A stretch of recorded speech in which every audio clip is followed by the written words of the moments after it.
Bom, ainda dentro da ideia da abstração no pensamento composicional na música do século XX, eu gosto de citar o esquema sobre complexidade. Complexidade é um pensamento, vamos dizer assim, composicional da pós-modernidade como um todo. Mas a gente vai ter, aqueles compositores que vão valorizar alguns processos da complexidade para a construção de música. A gente vai ter, o principal nome atrelado a isso, o compositor inglês Brian Ferneyhough, que eu vou citar sobre ele especificamente, que vamos colocar assim, é um desenvolvimento da abstração mais profundo ainda do que os serialistas foram, né, foi uma intelectualização, mais profunda da escrita musical como um todo, tá. Mais uma vez, não estou entrando em juízos de valor, existem as pessoas que questionam, existem as pessoas que acham que essa é a melhor maneira de se fazer a música. Eu pessoalmente, tenho gosto pelas 2 abordagens, tanto as mais concretas quanto as mais abstratas, ainda mais as mais complexas. Eu acho que vale a pena mostrar aqui a superfície, dessa abordagem composicional, tá. Então o que que seria a complexidade? Que é a complexidade enquanto pensamento aí pós-moderno? É uma visão de mundo e que tenta se enxergar todos, as qualidades que deles emergem, as interrelações que os constituem, sem perder o pé das qualidades das suas partes. Aí você me questiona, mas professora, uma abordagem concreta não leva em consideração a totalidade? Sim, mas a totalidade do material que compõe aquela linguagem artística. Aqui, o todos que eles falam vai estar referente à construção desse todo de uma estrutura, a relações que são puramente abstratas, principalmente na escritura musical, quando a gente lidar com música, né, não vou lidar aqui com outras artes relacionadas à complexidade não, tá. Então, a organização do todo produz qualidades ou propriedades novas em relação às partes isoladamente. Ou seja, você vai pensar as partes isoladamente para organizar o todo, né. Mais do que o resultado, você vai fazer o todo a partir de um trabalho árduo em cima do isolado. Então, o serialismo total, o serialismo integral foi um princípio de uma complexidade, porque você pensou cada parâmetro isoladamente e, como resultado, você tem uma grande textura pontilhista, por exemplo, você tem o todo estrutural, você tem o estruturalismo. Aqui vai ser um nível ainda mais profundo, que às vezes você vai inserir dentro de padrões abstratos mais abstrações, mais escolhas, mais intelectualizações para gerar um todo que nem sempre vai aparecer na superfície, vai aparecer às vezes mais na profundidade, tá. Um nome que discute muito a complexidade é o Edgar Morin, que é eu não sei dizer exatamente de qual área do conhecimento ele é, se é da filosofia, se é da estética, estejam abertos a pesquisar sobre ele, tá. Então, o que mais que eu posso falar sobre a complexidade? Um sistema em evolução contínua, instável, imprevisível e aberto à criação, onde há a coexistência de múltiplos pontos de vista, implicando a presença de um alto grau de ambiguidade de identidade de elementos composicionais. Aqui já trago para o campo da música, tá? Quando eu falo evolução contínua, é justamente em constante ação de transformação. Você vai entrar a ação do compositor, a ação da subjetividade com processos muito abstratos de realização da obra musical, tá? Por isso aqui ele fala aberto principalmente à criação. Então, o resultado vai envolver vários níveis de percepção e você vai pensar esses vários níveis separadamente para gerar o todo, né. Aí coloquei só alguns: temporal, espacial, estético, social, entre outros. Então a gente vai ter alguns compositores que compõem dentro dessa linha, não vou colocar que é uma tendência, exatamente, muitos, autores colocam que é uma tendência composicional, a New Complexity, mas, eles estão mais ou menos dentro dessa escola, mas cada um tem a sua estética particular, especialmente o Brian Ferneyhough, que é o que eu vou usar de exemplo aqui, tá. O principal nome é ele, aí a gente vai ter o James Dillon, Chris Dent, Michael Finney e Richard Barrett. Quase todos eu não conheço todas as obras aqui, mas é uma escola que se fixou muito na Inglaterra, tá. Brian Ferneyhough é um principal nome inglês, ok. Michael Finney também. Mas vamos seguir, depois eu peço que vocês, vão atrás das músicas desses compositores e de suas maneiras de pensar. Então, alguns exemplos de complexidade que eu posso apresentar aqui dentro da música, alguns poucos exemplos, como diz lá a definição, são vários acontecimentos ao mesmo tempo, e eu queria apontar só alguns, né. Os textos de Ferneyhough sobre as músicas dele são bem densos, porque envolvem muitos conceitos que ele desenvolveu a partir de outros conceitos de estética, de filosofia e conceitos dentro da própria música, né. Ele é muito intelectualizado nisso também, ele é muito estudioso e ele conhece muito bem a escritura, né, é muito forte isso, é muito presente na obra dele. Ele consegue inclusive solfejar essas estruturas musicais extremamente complexas que ele cria, né. Ele cria, às vezes, o que os autores chamam de, tempos ideais que não são possíveis de serem realizados, mas que, né, ou sobreposição de estruturas temporais e assim por diante. Não vou meter aqui, vou só mostrar alguns exemplos de, complexificação da escrita e, enfim, do pensamento composicional. Então, alguns processos complexos, que a gente pode perceber em Ferneyhough. Por exemplo, a ideia de textura para ele, né, existe essa ideia de textura em todas as composições, na música eletroacústica ela vai tomar uma dimensão diferente, na própria abordagem textural ela vai tomar outra, perspectiva, mas aqui tem a definição dele. Que seria a textura? É uma forma de atividade global reconhecível por uma consistência de elementos equivalentes e correspondentes que são todos tomados por um todo. Então aqui a gente tem um exemplo de uma textura. A gente tem muita elemento que foi pensado individualmente, todas as suas notas, suas articulações, as suas sobreposições temporais, as suas vozes. Não vai ser só uma união de vozes que vai ser polifônica, homogêneo, não. A gente vai perceber como um todo, né? Ou seja, a gente não vai ter a percepção tanto de frente e fundo, apesar de existir um pouco essa espacialização perceptiva, mas, os elementos vão estar, numa interação extremamente complexa de várias coisas ocorrendo ao mesmo tempo, né. Então é a ideia dele de textura, não é mais só aquela sobreposição de vozes como a gente tem na no conceito tradicional da música.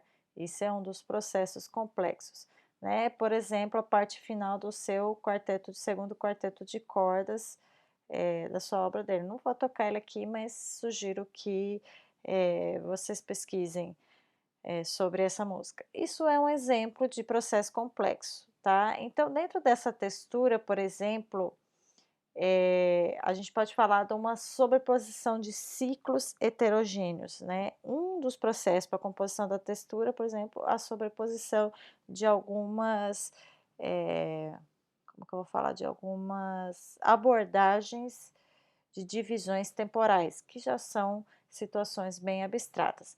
Então vamos supor, eu tenho um ciclo de 4 compassos, né, com esse padrão rítmico. Eu poderia, com a minha música, já colocar notas, intensidades e usar esse ciclo como uma voz, vamos dizer assim, como um integrante da minha textura. Sobre esse ciclo, eu posso sobrepor o que ele chama de grupos de densidade de impulsos, ou seja, antes eu tinha um padrão, vou voltar lá atrás, 3, 4, 2, 5. Aqui dentro do padrão 3, eu sobreponho e eu subdivido ele, né, como se fosse em Quialtera, no padrão de 2, onde eu deveria fazer 3, eu faço 2, onde eu deveria fazer 4, eu faço 5, onde eu deveria fazer 2, eu faço 3 e ainda subdivido, o meu 5 aqui em 2 partes iguais. Então o que que eu fiz aqui? Eu sobrepus densidades de impulsos, ou seja, de tipos de ataque, isso eu já desloco, né, eu já deixo aí uma quantidade de informação que não está mais linear, eu já tenho 2 padrões, eu tenho o padrão de pulso, e aí eu ainda, como que eu faço? Eu deformo ele, né, eu sobreponho um outro ideal ainda de pulso, gerando uma densidade de ataques, informações e tudo mais. E aí, em cima dessa sobreposição, você vê, eu tinha um conceito de subdivisão de tempo 3, 4, 2, 5, né, que era relativamente regular, né, eu tinha esse padrão de subdivisão que já é uma atividade abstrata e em cima disso eu acrescento uma subdivisão da divisão da marcação dos pulsos. Note que não é só a indicação das figuras rítmicas, mas sim a marcação do pulso em cima daquilo, né. Aqui altera já é uma sobreposição de densidade, você acrescenta essa sobreposição em cima de um padrão que é relativamente regular, né. Então, em cima dessa divisão, eu acrescento um outro nível de subdivisão de impulsos sobre o exemplo acima, utilizando o ciclo 2, 4, 3 para determinar o lugar das subdivisões. Então, onde eu tinha um 2 para 3, dentro dele eu já subdivido novamente. A mesma situação aqui, onde era para ter para 5, que era para ser para 4, eu ainda coloco uma indicação de subdivido em 4 tempos, uma das batidas desses pulsos que já estão subdivididos. E assim por diante, ele vai acrescentando mais uma densidade de impulso, né. Então dentro dessa figura aqui, eu tenho a sobreposição de 3 conceitos. Conceitos são situações totalmente abstratas, né. São situações que não necessariamente são reais na natureza. Eu vou ter um complexo de acontecimentos, de pulsos aqui ocorrendo, e aí eu vou ter como, eh eh, princípio essa escolha de atividades que são abstratas, que são intelectualizadas, né. E isso aqui, por exemplo, ao sobrepor mais camadas, né, de impulsos e de denominações abstratas, de ciclos rítmicos que eles chamam, é possível chegar num resultado semelhante a esse, né. Aí acrescentando notas, acrescentando, ornamentos e tudo mais, e subdivisões, né. A gente tem aqui aquelas subdivisões que ele indicou aqui, o 5 para 4, 3 para 2, e chegamos, por exemplo, nessa leitura aqui, né. Então ele não só ele não chega a serializar, mas ele, por exemplo, coloca um ponto fixo de durações dentro de um compasso, que já é uma divisão de pulsos, e em cima disso ele subdivide, e subdivide nas figuras ainda, e subdivide aqui altera, daqui altera, e assim por diante, né. E um exemplo de um processo complexo dentro só da pulsação e da rítmica, da métrica e da rítmica, né. E aí a gente vai ter resultados que são muito minuciosos, muito pequenos, que vão além do ideal pontual, por exemplo, do serialismo total de Boulez. Então vou mostrar um exemplo em vídeo, dessa peça aqui, Time and Motion Study 2, né, dele. Vocês vão ver que as partituras dele são sempre cheias de informação. O vídeo que eu tenho aqui tem o início da partitura e a sonoridade também vai ser um conjunto de possibilidades. Essa peça é para violoncelo e eletrônica. Então vamos dar uma olhada aqui. Pronto, aqui vai ser o início dela, as indicações, tá, de, sim, aqui é o plano de como você vai configurar a eletrônica, as caixas de som e tal, vai ter a captação do instrumento. Vamos seguir. as indicações das técnicas expandidas do violoncelo, os símbolos todos, tá? Que é uma notação que ele chama de indeterminado, e a partitura. Tá? Esse aqui é a parte do violoncelo.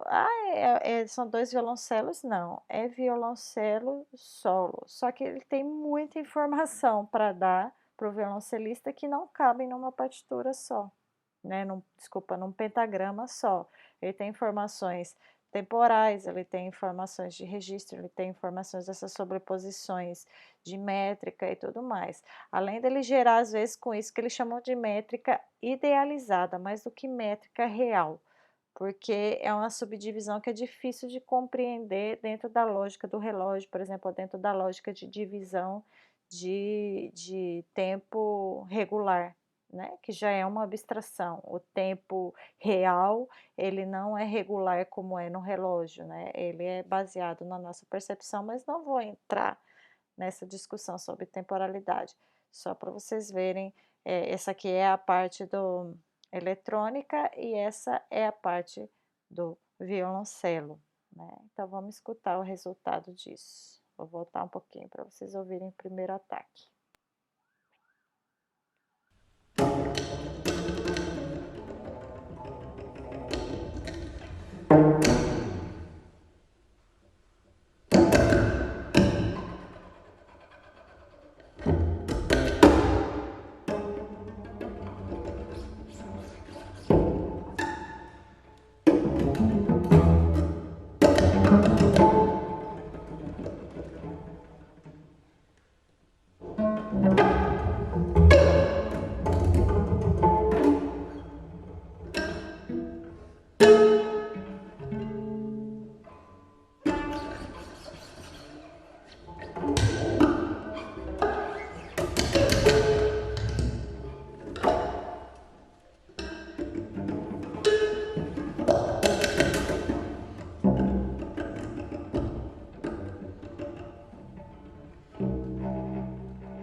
Bom, vou deixar para vocês escutarem o resto depois sozinhos, tá?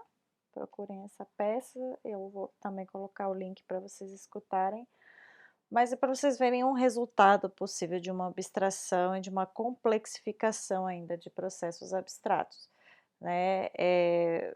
Mais ainda podem me questionar que essa peça parece ser ao acaso, ela realmente não é nada ao acaso. O que acontece é que ele pensou cada parâmetro composicional separadamente e planejou e calculou e sobrepôs intenções dentro daquele contexto e aí gerou um resultado bem complexo, que é a ideia da complexidade e que ela está muito atrelada ao pensamento, à intelectualização, a esse exercício mental aí de criação e, consequentemente, de resultado sonoro e de execução da obra, que acaba se tornando também um processo bem hercúleo de realização de leitura de uma peça dessa, né. Então, eu gosto muito de mostrar esse como um exemplo de extremo, vamos colocar assim, dessa complexificação da escrita composicional, tá. Então, por enquanto eu paro aqui nessa abordagem abstrata, podem existir outros exemplos mais para frente, mas aí eu tentei mostrar, uma linha temporal que apontam essas 3 possibilidades. A gente tem, bem no começo do século XX, Schoenberg e Weber, né, com o dodecafonismo, que está dentro dessa linha mais germânica de pensamento composicional, a tendência do decafonismo, serialismo do decafônico. Depois a gente vem o desenvolvimento daquilo com serialismo total, né, apesar de ser na França com Boulez, ele teve muito contato com essa ideia de Weber de parametrização das estruturas composicionais e tornou aquilo muito abstrato, e aí a gente chega, na ideia de complexidade que já é mais no pós-modernismo. Não saberia dizer se essa música se encaixaria dentro de um perfil pós-moderno, mas ele está dentro da proposta da complexidade como forma de pensamento, tá? Mas ele tem uma sonoridade própria, um resultado estrutural que é único, né? Vale a pena, vocês pesquisarem mais. Ferneyhough, inclusive, ele solfejava, não sei se eu já falei isso lá atrás, esses trechos das obras dele, ele conhecia muito bem o que ele estava fazendo, né, não tinha nada ao acaso, nada para ver o que ia resultar, né, era cada detalhe desse era muito pensado, muito bem pré-estruturado, era um trabalho muito grande, tanto para compor quanto para executar depois. Então vamos seguir. Então agora eu gostaria de mostrar algumas ideias, composicionais que estão mais ligados aos ideais concretos do fazer artístico, por isso eu coloco concreto e a música, né, a gente não vai ter uma tendência composicional que chama a música abstrata, como a gente tem a arte abstrata, dentro das artes plásticas, né, que ou é a arte representativa ou é a arte abstrata. Aqui não, a gente vai ter a linha latina e a linha germânica, na verdade a linha germânica e a linha latina. A linha germânica parece compartilhar mais com a ideia da abstração, enquanto a linha latina parece compartilhar mais com alguma ideia do concretismo, da concretização do pensamento composicional. Tá? Então vamos dar uma olhada em alguns exemplos, eu tentei colocar mais ou menos em ordem cronológica também, tá? Então vamos lá, ligação com ideias da linha latina, né, diferentemente da germânica lá atrás, já vamos ver mais, porque vamos lembrar, a linha latina começou encabeçada principalmente com Debussy, né, e com Stravinsky, com a ideia de valorização de sonoridades, né, valorização de estratos, de evolução temporal mais orgânica, os mobs, lembra de todas aquelas questões que a gente comentou sobre a linha latina, principalmente a valorização da sonoridade, né? O que tem de mais concreto dentro da música? O som. Ah, professora, mas toda música é feita de som? Sim, toda música é feita de som. Mas uma abordagem mais abstrata valoriza mais a organização desse som, os processos de estruturação desse som, né? E isso é uma questão mais abstrata. E eu não estou falando só de ter controle, porque às vezes você pode ter um processo abstrato fazendo uma música que é voltada, por exemplo, para a experiência, para o experimental, né? Quando você valoriza o processo do intérprete, né? Improvisar é um processo abstrato também, tá? Aqui não, você vai tentar trazer para o seu ouvinte o caminhar do som. Não foi assim, não se a gente chegou numa ideia de música abstrata, vou mostrar, desculpa, de uma música concreta lá na frente, mas um processo que ia concretizando esse fazer musical foi surgindo aos poucos, como eu vou mostrar para vocês. Começou lá com o Debussy, quando ele fez o impressionismo, né, na sonoridade, onde ele tentava fazer o jogo de luz, de sombra, usando as sonoridades, os acordes por sua sonoridade, o som em si, né, a sonoridade que aquilo pode gerar mais do que o sistema em que ele está inserido, né? Então começou com essa ideia de Debussy. E aí eu gosto de citar muito o compositor, ele é francês, mas ele é naturalizado mais americano, boa parte da obra dele foi feita lá, que é o Edgar Varèse, né? Ele não está especificamente dentro de nenhuma tendência composicional. Ele é um compositor, eu falo toda vez que eu vou falar dele, ele teve poucas obras até, menos de 20 na carreira musical dele, mas ele sempre pensou muito a respeito do som, né? Ele criou eh, um precedente para várias tendências composicionais que, vão ter a sonoridade ou o som como ponto de, partida para a construção da sua obra. O que que existe de mais concreto na música? O som. O que que a gente vai fazer? Valorizar o som, por meio ou de sonoridades, como é no caso de, Stravinsky, ou por outros meios que eu vou mostrar para vocês aqui. Então, Varese tinha, uma proposta que foi bem marcante na história da música, que foi a ideia que ele chamava de liberação do som ou libertação do som, né. Os textos brasileiros traduzem mais como liberação, mas ele fala liberation, às vezes ele fala freedom, né. O que que é isso? O que que, ele queria com isso? Para ele, o som, né, as sonoridades, pela natureza dele, ele já tinha uma evolução de acontecimentos interna que lhe era peculiar, que lhe era complexa, né. Vale lembrar, por exemplo, que ele estava no período de valorização do futurismo, do futuro, da energia elétrica, né, de todas a esse essa nova paisagem da modernidade. Isso daí ele faz, assim, por volta da década de 1910 até 1930, 40, a gente vai ver escritos dele ainda. Ele estava rodeado por essas novas sonoridades que eram todas, cheias de complexidades internas que lhe eram naturais, que lhe eram inerente. Para ele, quando você pegava um som que era real e você atrelava ele a um intervalo, por exemplo, a uma escala, a um sistema, você deixava de escutar essas particularidades, essas riquezas, essas internalidades que o som possuía, e você passava a ouvir o intervalo, passava a ouvir a melodia, passava a ouvir o sistema. Então ele, quando ele falava em liberação do som, esse movimento, entre aspas, eu vou dizer assim, porque ele não fez um movimento com cartazes nem nada, né, ele só pensava assim na hora de compor, ele queria chamar a atenção a natureza desse som, como que ele evolui no tempo, o que que ele se transforma, como que ele chega lá. E um sistema como o sistema tonal ou o próprio intervalo, né, uma quinta, uma quarta, eh, tirava a nossa atenção a essas internalidades do som, né. Ele ainda não teve acesso, ele foi ter no futuro acesso a meios de manipulação do timbre e tudo mais, dessa compreensão, mas ele já sabia que um som, um timbre, ele tinha um comportamento próprio, que depois a gente pode chamar de morfologia ou de objeto sonoro.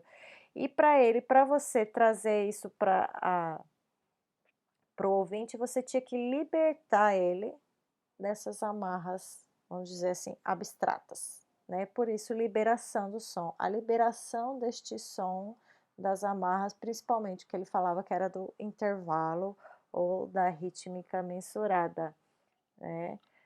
O som, ele não evolui desse jeito na natureza, ele não se organiza desse jeito. Então por isso que é um pensamento concreto, o que que tem de mais concreto na música? O som. Se você trazer para o ouvinte ouvir o som, o ruído, né, o ruído que é uma coisa natural, principalmente das cidades, das máquinas, que era o que rodeava ele da época, você está, trazendo à escuta aquele elemento que lhe é mais próprio da música. Então, com isso, ele transfere para a matéria, né, quem que é a matéria da música? O som, o status de material que compõe o conteúdo. Olha, isso daqui é um pensamento bem concreto.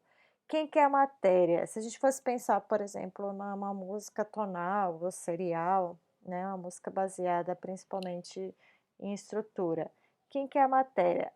A bruta é o seu som, mas o que que é o material? São justamente as organizações e melodias, o seu sistema de harmonia, de alturas, o seu sistema temperado ou não. Eh, então, se ele pega esse som e transforma ele em material, ou seja, alguém que produz o conteúdo, você não vai usar mais como recurso esse meio de campo. Você vai tentar mostrar qual que é o conteúdo interno desse som, qual que é essa sua, olha, ressonância interior. Apesar de ser uma proposta do abstracionismo, ele tentava trazer para a audição o que que tinha de mais concreto no fazer musical. Então, eh, ele gerava com isso formações abstratas com sons. O que que significa isso? Né, o pensamento era concreto, porque ele queria mostrar o que que tinha de mais concreto nessa música, mas com isso ele tirava do contexto, vamos dizer assim, do contexto musical, por exemplo, uma nota, um dó do piano, vamos supor, tá, não é o caso aqui de Varese, mas ele pega esse dó desse piano, tira, você não atrela ele ao piano, você ouve só esse dó, quais que são as frequências que compõem, como é o ataque, como ele se transforma do tempo, como ele funciona na natureza, no interior dele. E com isso, essa valorização desse aspecto só, você está fazendo uma forma abstrata, porque você está valorizando só aquele dó, mas acaba sendo concreto porque você vai observar a totalidade daquela morfologia sonora. Não é só um dó como uma entidade, uma nota, uma frequência, é o que que compõe aquele timbre, qual que é o gesto empregado para soar aquele dó, se é um ataque, como é o ataque, como que ele se sustenta no tempo, como que ele morre, né, ele começa forte, acaba piano, ele começa ruidoso, depois fica um som mais estável. Aí ele é um todo de acontecimentos que ele vai tentar mostrar isso na música dele, né. Acaba tornando a forma abstrata, porque você olha o interior daquela coisa, só que você olha o todo daquela coisa, todo o interior daquilo.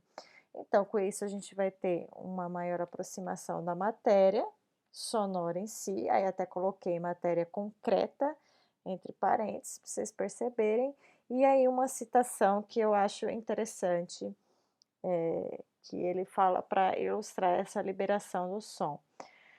Música para ele, né, como uma massa de sons evoluindo no espaço em vez de uma série ordenada de notas. O som bruto, vivido como material primeiro na música, longe de ser asservido a um molde formal pré-estabelecido, deve ditar suas próprias formas e os meios de realizá-la. Então era como ele fazia isso muito de uma maneira muito metafórica, né, mas é como se ele observasse, vou pegar esse dó desse piano como referência, de novo, é como se ele observasse, esse som desse dó, e aí se ele tivesse uma lupa auditiva, vamos dizer assim, ele pudesse ver quais são os componentes que compõem esse dó. Quais são as frequências que estão ali, como essas frequências se comportam, como elas começam, se sustentam e morrem, né, como elas interagem entre si e tenta reproduzir aquilo no fazer musical, né. Reproduzir, ele começa a olhar, se ele tivesse uma lupa auditiva, ele deixaria de ver a nota, né, como uma estrutura fechada em si mesma, né, um ponto, aquela nota dó no piano, e passaria a ver ela internamente, como se fosse com essa lupa auditiva que eu falo para vocês, mas como uma massa, com uma série de coisas acontecendo ao mesmo tempo. Então o dó é o todo e ele gostaria de mostrar esse todo evoluindo nesse espaço que ele fala, ok? Vamos ver se eu me fiz entender. Então, para ele, a forma musical, ela não vai ser mais estabelecida em um tempo narrativo, a forma musical vai se estabelecer conforme a expansão ou contração desse som. Qual que é o comportamento dele, a sua mudança de timbre, as suas mudanças de intensidades, como que ele funciona aí. É o que seria, coloquei equivalente a uma ressonância interior. Só que nesse caso, essa ressonância não está relacionada à ideia da ressonância do artista, mas sim a ressonância própria que o material concreto pode proporcionar. Com isso, a gente vai ter uma perda de referencialidade, a gente não vai ter mais necessariamente uma ideia de melodia, porque a melodia está fazendo referência a, a uma narrativa, por exemplo, linguística, né? Um desenrolar temporal narrativo, onde você vai contar a história sonora com começo, meio e fim, né? Aqui não, ele vai usar outros recursos para que a gente preste atenção nessa possibilidade de evolução, eh, de uma morfologia sonora, de uma forma temporal. Então, por exemplo, o recurso que ele usa, o que ele chama de texturas estáticas, a gente vai ter um tempo que vai ser uma sonoridade em que o tempo não vai para frente, né, a gente fica muito tempo percebendo quais são, os atores que atuam, naquela sonoridade global. As formas baseadas em massas moventes, né, então ele tem músicas, por exemplo, que ele faz analogia ao movimento dos gases, né, de ou o movimento dos átomos, né, que ele faz de colisão, né, de retração, atração.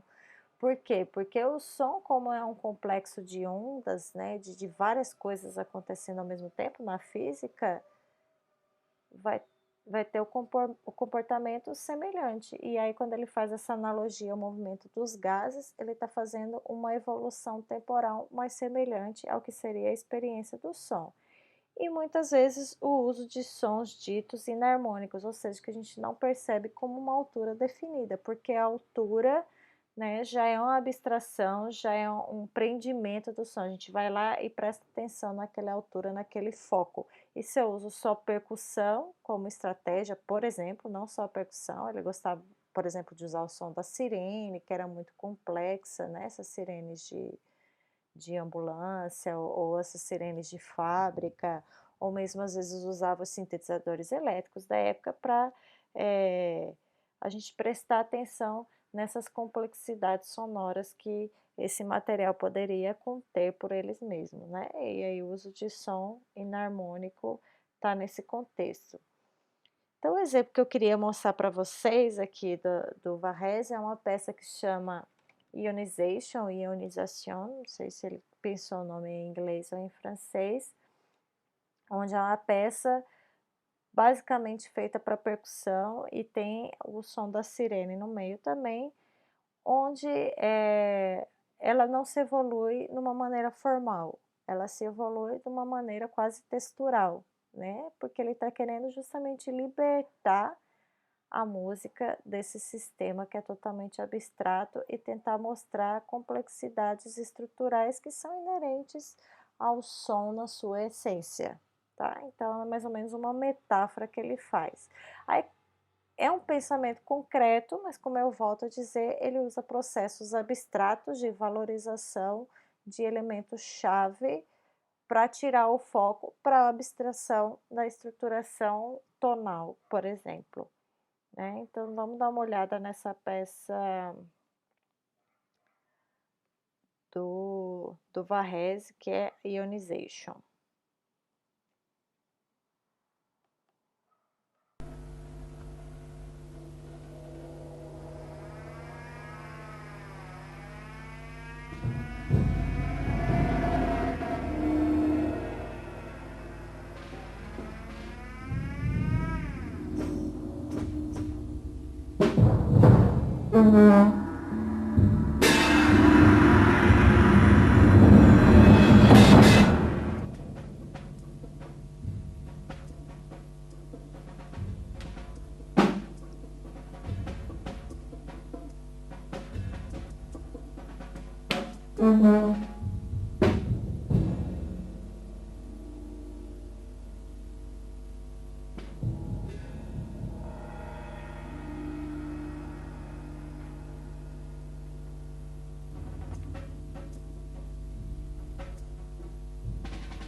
Bom, depois vocês sigam escutando o resto dessa música, né, mas vocês notem que o desenrolar dela é muito mais transformacional do que estrutural, né, ele não só apresenta todos os parâmetros embaralhados de uma vez, a gente vê um desenvolvimento mais orgânico da peça.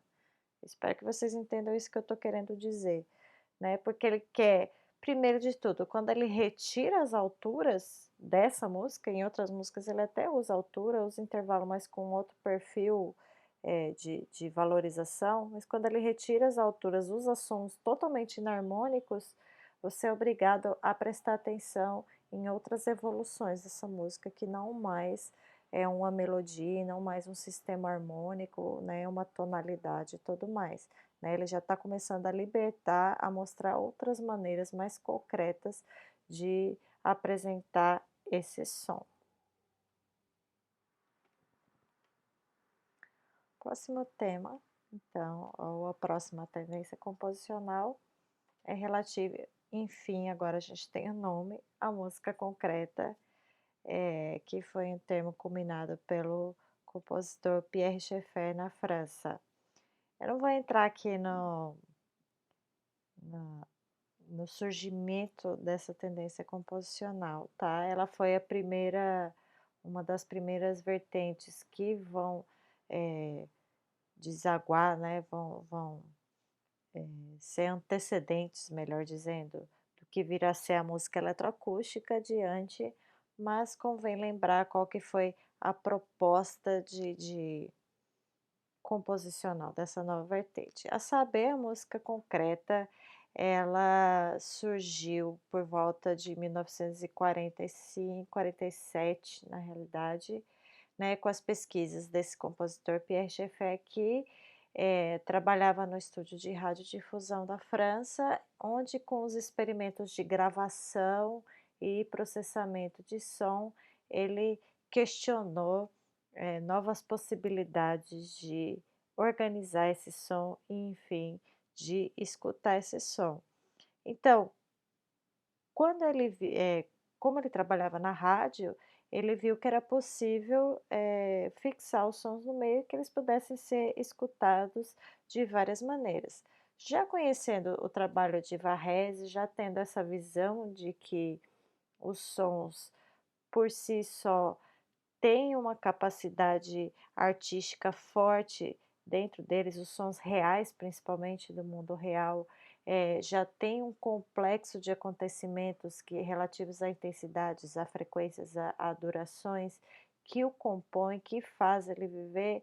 Quando ele grava isso e ouve isso várias vezes, isso já se torna mais evidente na nossa escuta, né. Então, para ele, essa possibilidade de você gravar, fixar um som no suporte e tocar ele sem uma referência visual, já te chama a atenção para essas individualidades, para essas complexidades internas dos sons da vida real, né, do cotidiano. Então, aí ele cunha o que ele chama, de música concreta, é justamente esse tipo de música que pega um material concreto, ou seja, sons reais, e te traz para o universo da escuta, sem que você tenha uma referência visual para você fazer a associação, como alguém tocando, por exemplo. Se você só escuta, você já ouve as internalidades desse som. E se você usa sons que não só os ditos sons musicais até então, que estava dentro de uma altura definida, ou de um sistema de organização da altura, você só, mostra outros sons que não só esses, você começa a perceber quais são as possibilidades de arte desse som.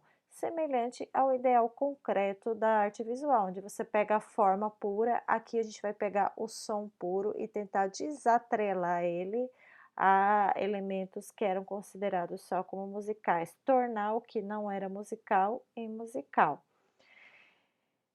Então, a esta abordagem composicional com materiais extraídos do dado sonoro experimental, eu a denomino música concreta, para bem marcar a dependência em que nos encontramos, não mais com relação às abstrações sonoras preconcebidas, mas sim dos fragmentos sonoros existindo concretamente, tomados como objetos sonoros definidos e inteiros.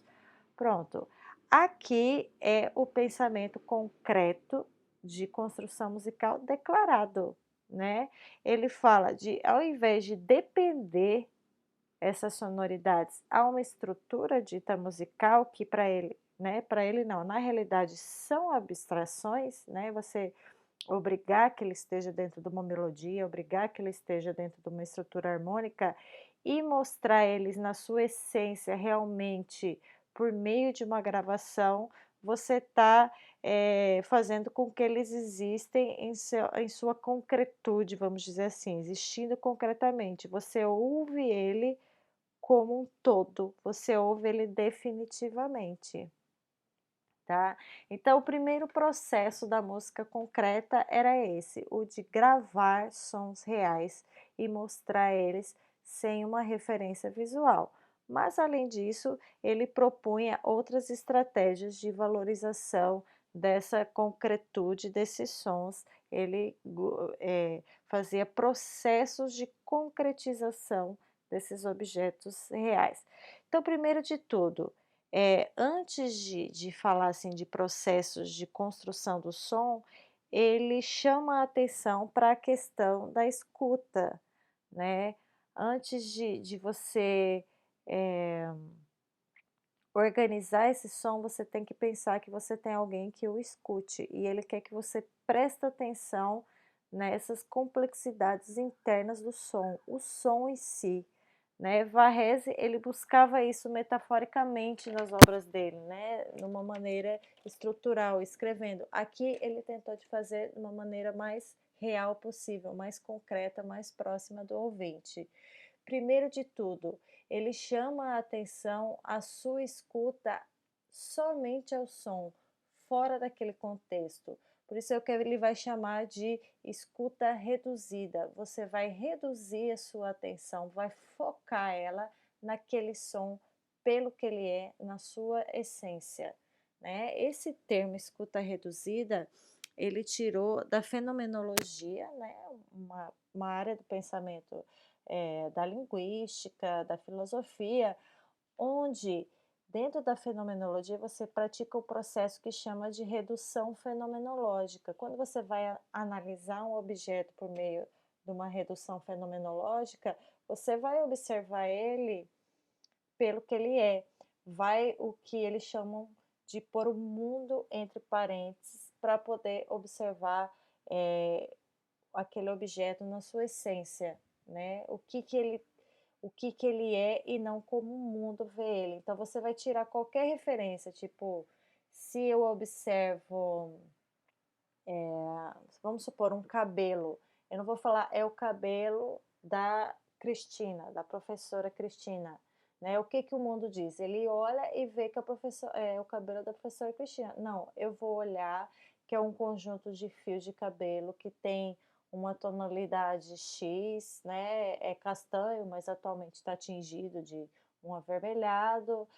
Ele tem diferentes tamanhos, ele tem uma espessura Y, ele se movimenta, né, de uma maneira lisa ou ondulada, ele é fino, ele é grosso. Você vai ver como ele é e não o que o mundo diz que ele é o cabelo da Cristina, né? O que ele tem de característico. E aqui ele vai propor isso para nossa escuta, a gente escutar os sons pelo que eles são e não pelo o que eles servem ou o que dizem que eles são, né? Então, se eu escuto um latido de um cachorro, eu não vou falar que é um latido do cachorro, eu vou ver como é a evolução desse som. Ele vai ter um ataque X, ele vai ter uma variação de intensidade, ele vai ter um timbre assado, ele vai ter, né, uma textura.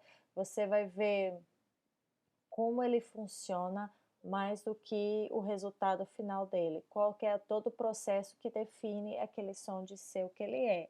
Então ele usa esse termo de escuta reduzida, que é uma prática que ele sugere ao ouvinte, né, dessa música acusmática, primeiro de tudo, ele grava esses sons para você ter essa escuta, eh, direcionada, de modo que você possa repetir várias vezes a escuta, quantas vezes você quiser. Além do mais, você pode não olhar para nada, a não ser só escutar aquela gravação, né. As caixas de som não te dão nenhuma referência visual que te diga da onde que vem aquele som.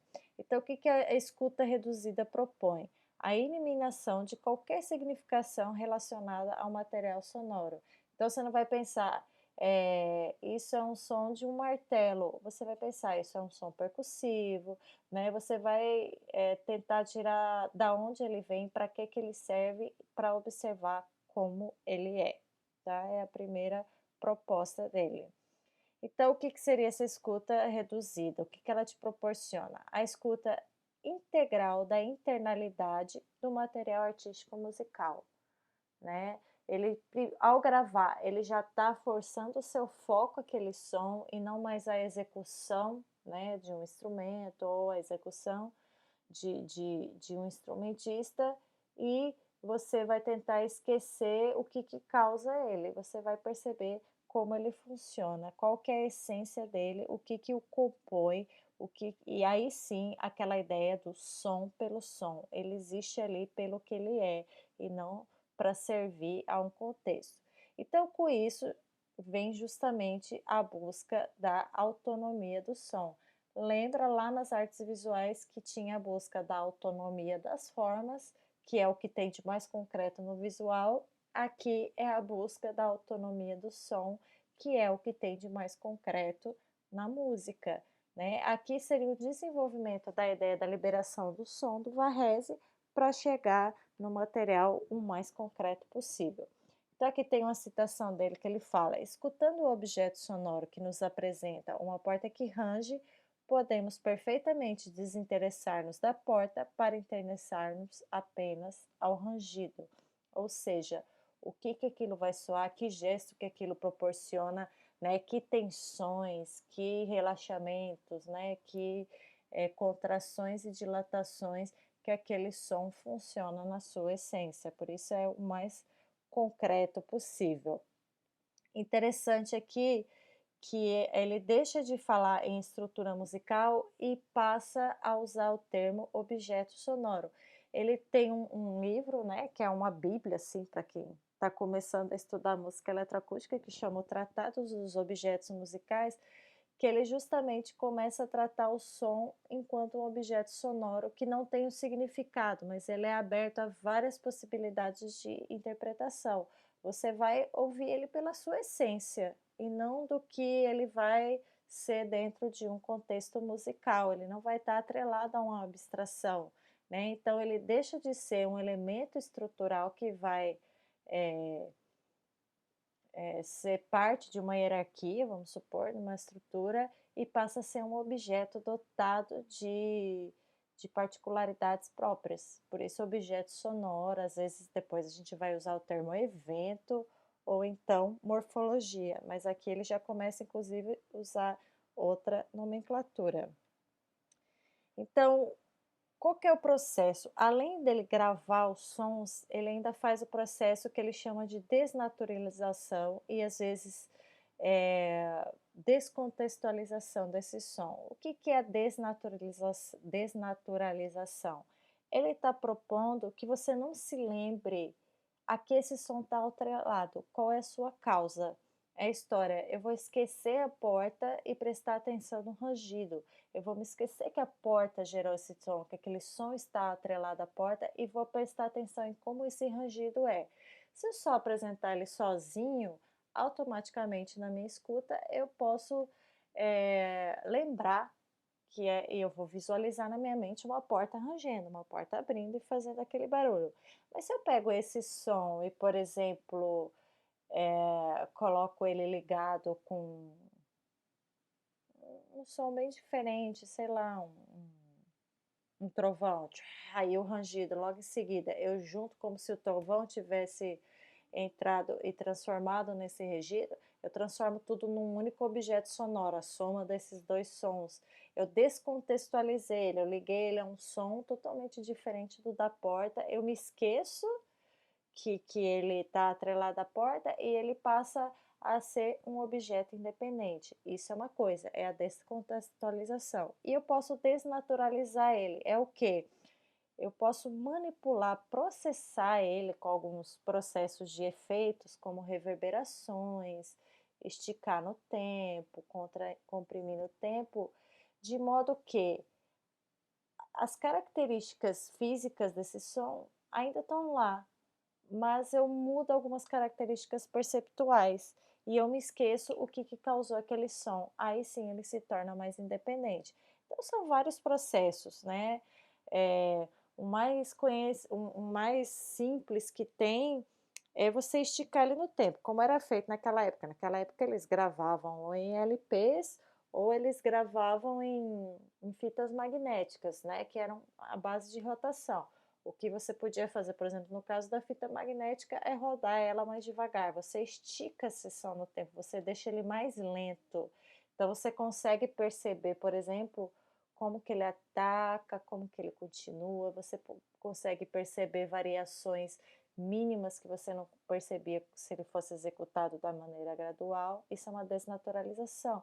Você poderia tocar ele de trás para frente, né? Todos os aspectos daquele som estavam lá, mas o que começava morrendo vai ser o ataque, o que era ataque vai, né, vai começar, vai ser o final do som. Você muda a forma que ele cresce ou decresce no tempo, ele ainda vai ter todos os harmônicos vão estar lá e as suas variações, só que como ele vai ter sido olhado de outro lado, você esquece a causa daquele som e passa a perceber ele como um objeto independente.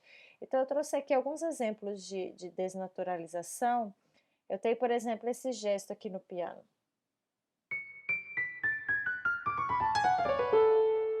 Né? Eu sei que é o piano, até posso imaginar a mão do pianista fazendo esse gesto, mas vamos supor que eu estique ele no tempo. Olha a característica que ele fica.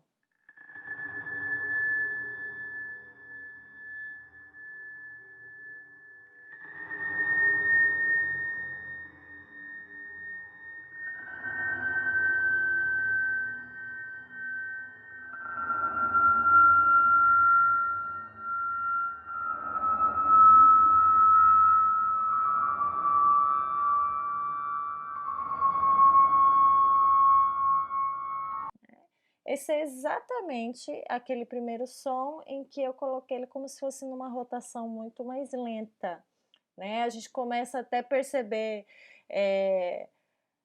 como se fosse o ruído do martelo batendo na corda do piano, fica na hora que vai mudar de uma peça para outra. Isso é tão rápido na nossa audição que a gente não percebe esse detalhe. Se eu estico isso no tempo, aí isso já gera um outro nível de tensão, já gera uma outra espacialização, e eu começo a prestar mais atenção nessa sonoridade pura, né? Então aqui eu apresento a totalidade desse objeto. Primeiro eu foco nele, eu tiro ele de um contexto musical e eu desnaturalizo para eu esquecer qual que é a causa e olho ele pelo que ele é, pela sonoridade que ele possui, pela sua essência, né? Um outro exemplo, um acorde.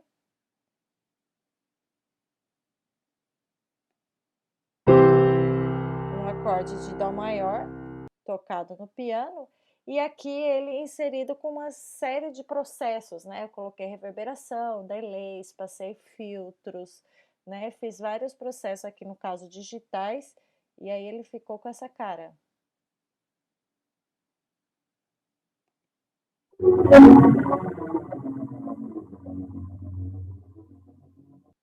Mais uma vez, ele deixou, eu deixei de saber qual que era a causa dele, que era o piano, atrelado né, a um instrumentista, e passa a ser um objeto sonoro independente que tem uma série de coisas acontecendo nele. Ele tem um gesto, ele tem uma direção, ele tem uma posição no espaço, e assim ele chama a atenção para o som em si, para uma abordagem puramente concreta.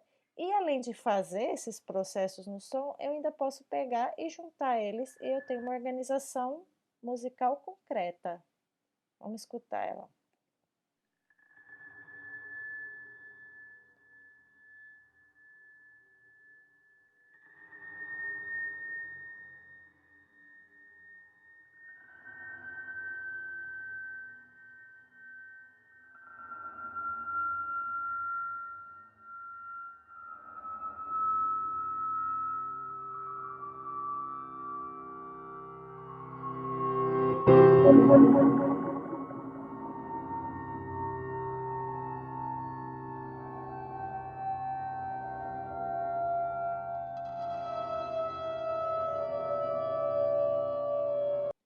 Então, aqui nesse trechinho que eu mostrei para vocês, eu só usei dois sons. Eu usei esse acorde de Dó maior e usei o gesto descendente no piano, né? Aquela escalinha daquela nota descendente. E aí, o que que eu fiz? Eu desnaturalizei, fiz várias versões e gerei vários objetos sonoros que são independentes, são bem concretos. Eu manipulei sons apenas e não abstrações desses sons, que são notas, que são escolhas abstratas. Eu peguei eles pela sua essência e coloquei, né, como se fosse uma argila moldável, e eu moldei e aí coloquei as várias facetas desse som para você perceber só a evolução dele. Então a música nesse contexto da música concreta, ela vai ser baseada nessa evolução lateral de objetos sonoros e não mais de estruturas musicais, tá? Então, a principal característica, a ausência de referência visual, a primeira de todas, né? Porque você vai prestar atenção, vai te obrigar a olhar o que tem de mais concreto na música, que é o som, que nos parece abstrato porque a gente não pega, mas ele está ali na realidade. E eu vou tirar significações causais dele que tirem minha atenção de que não seja para como ele vai evoluir no tempo, como ele vai interagir com outros sons dentro de um contexto puramente musical. Então aqui no finalzinho eu vou pôr um exemplo de uma música do Chefé que chama Etude au son animé, né, que é estudo dos sons animados, onde é só essa estética totalmente concreta, só com sons gravados, ele fez um trecho composicional. Vamos dar uma olhada.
De novo, vou pedir que vocês depois escutem essa música com fone de ouvido, se quiser fechar o olho, para estar dentro dessa proposta da música concreta que o Chefé colocou.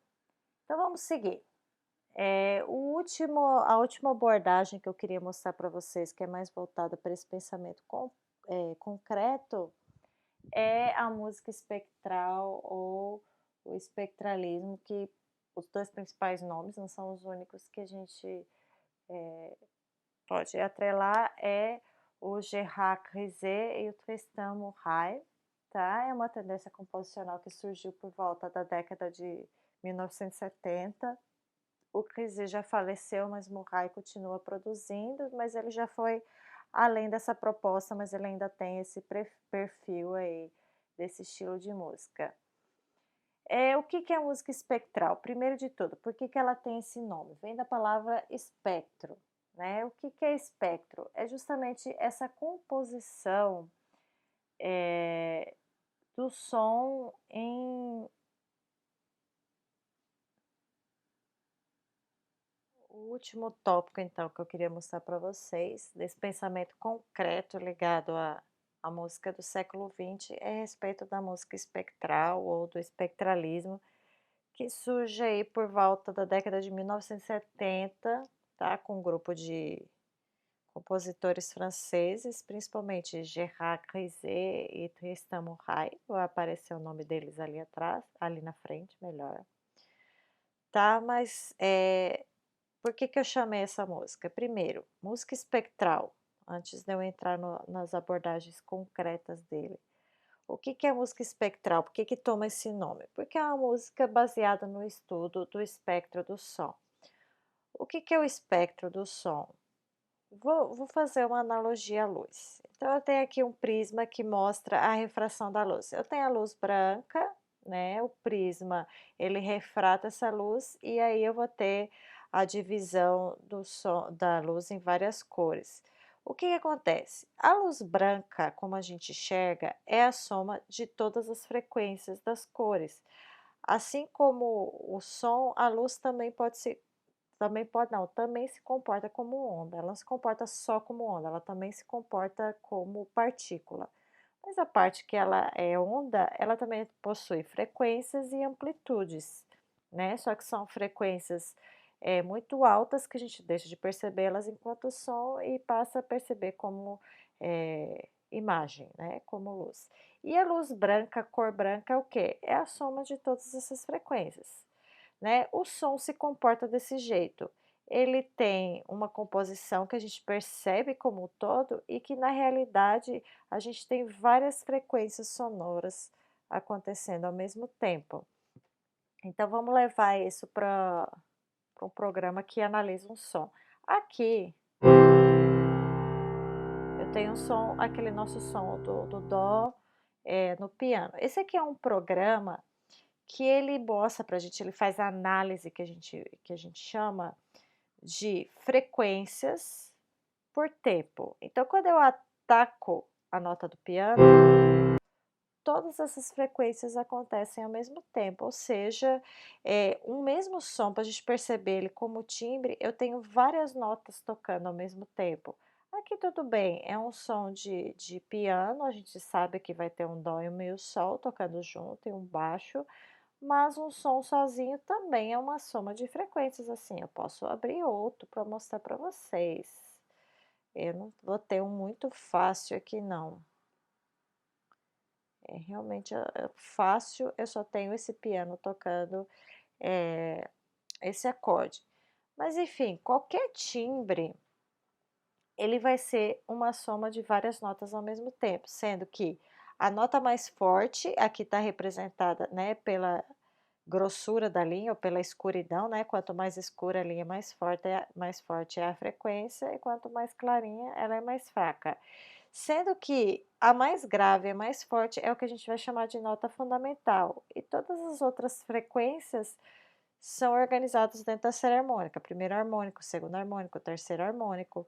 Então se vocês notarem aqui, por exemplo, a gente tem um dó maior no piano, ó, a minha primeira nota, aqui embaixo aparece o nome da nota, é um dó, aqui está mais forte, a próxima que está mais forte é um mi, lá está um mi 3 lá embaixo, e a próxima o dó de novo, que já está aí dentro do harmônico, um fá, aqui que ele começa forte, mas depois ele fica fraco, e aí tem o sol. Pronto, essas são as fundamentais dessas 3 teclas tocadas, e aqui tem a soma dos harmônicos das 3 coisas, que estão mais fracas, tem horas que uns estão mais fortes.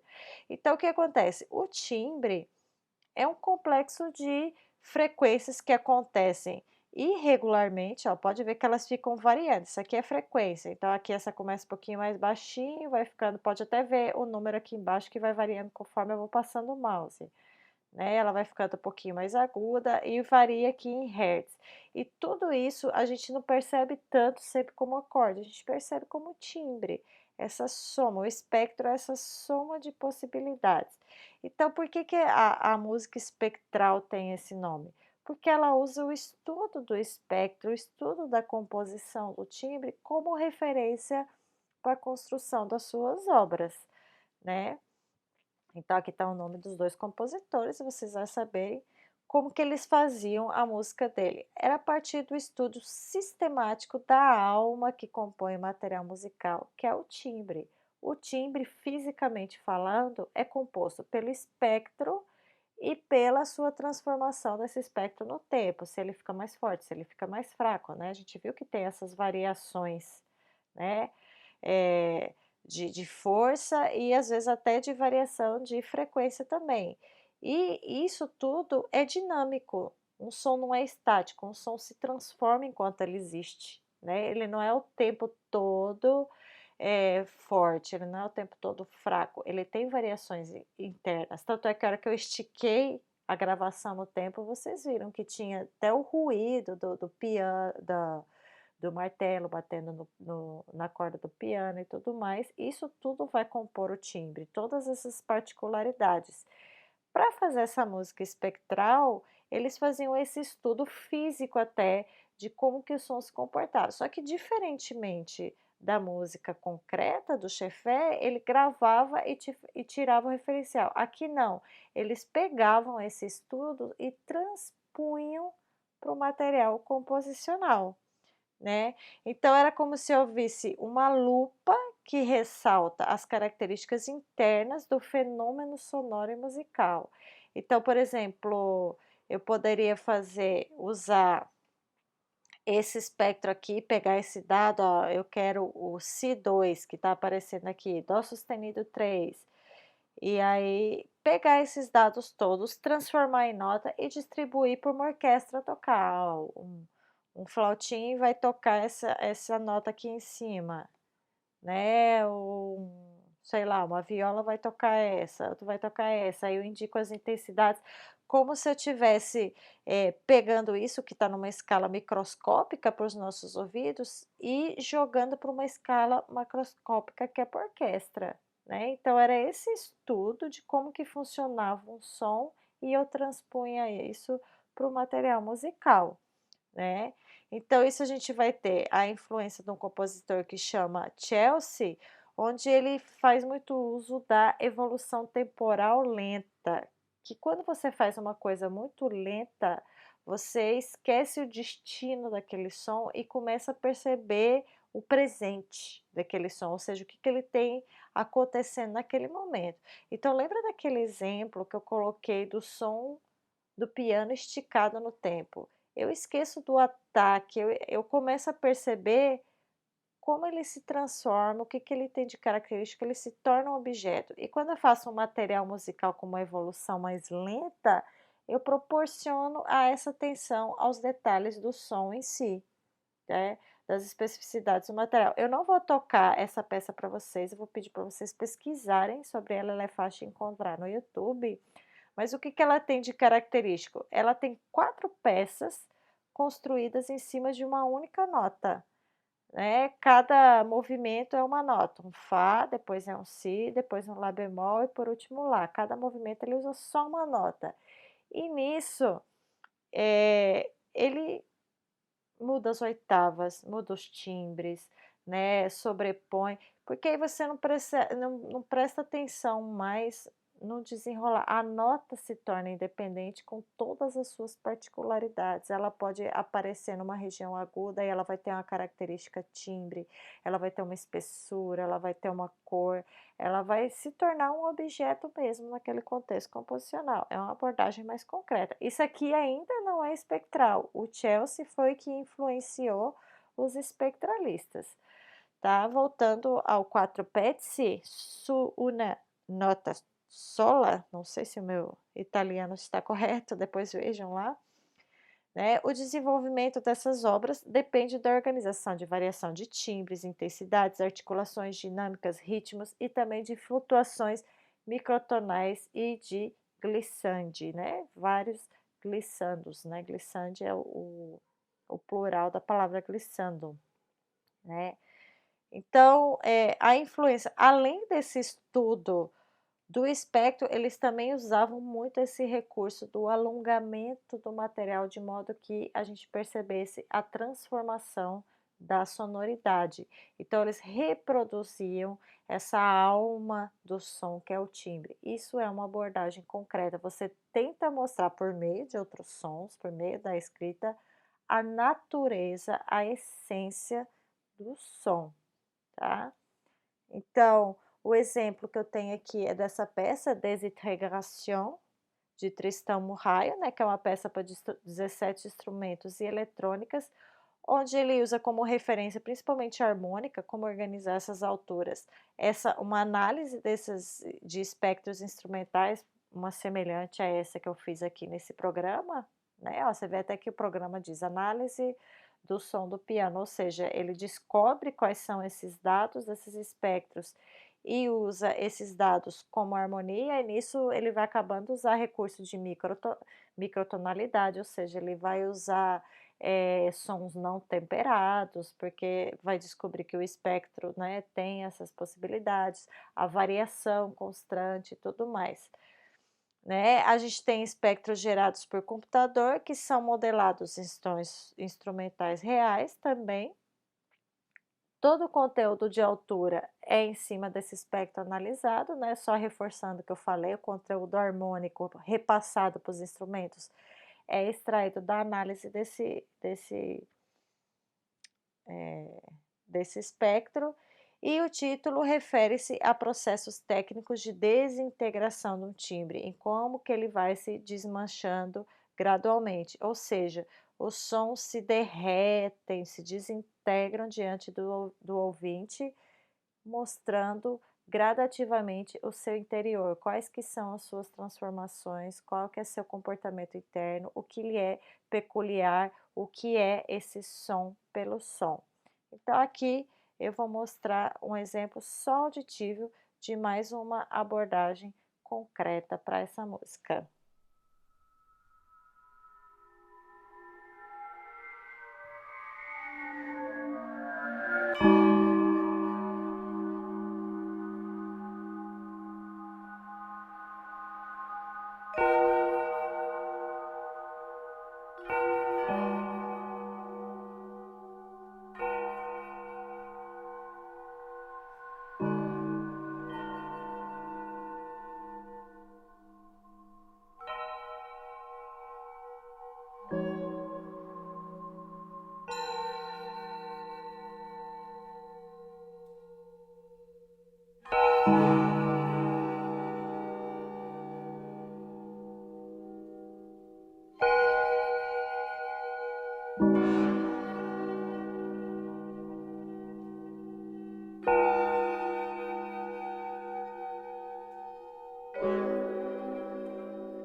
Enquanto eu escutava aqui, depois eu vou pedir para vocês, né, continuarem ouvindo ela com bastante atenção.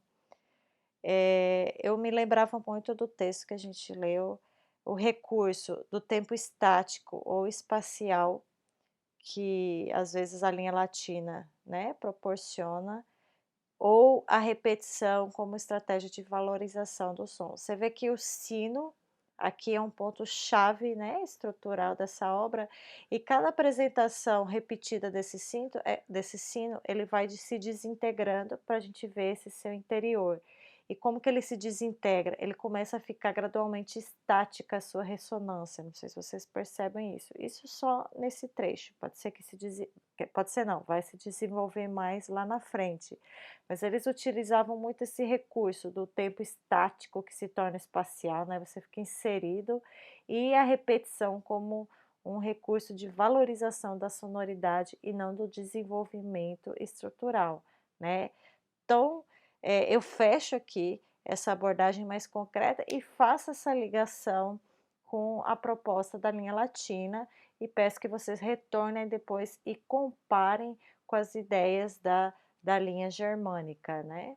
E para até ajudar a entender um pouquinho aonde essas, composições chegaram e por que que elas soam desse jeito, né. E daqui para frente, espero que esse trabalho também ajude a pesquisa de vocês para o seminário de vocês. Se tiverem alguma dúvida, podem me escrever lá no fórum. Aqui, como eu disse, é mais uma reflexão, né, mas ela complementa aquela discussão do Marlos Nobre sobre as tendências composicionais que estão atreladas mais a um ideal composicional da linha latina ou a ideais composicionais da linha germânica. Então, até a nossa próxima aula. Um abraço e bons estudos.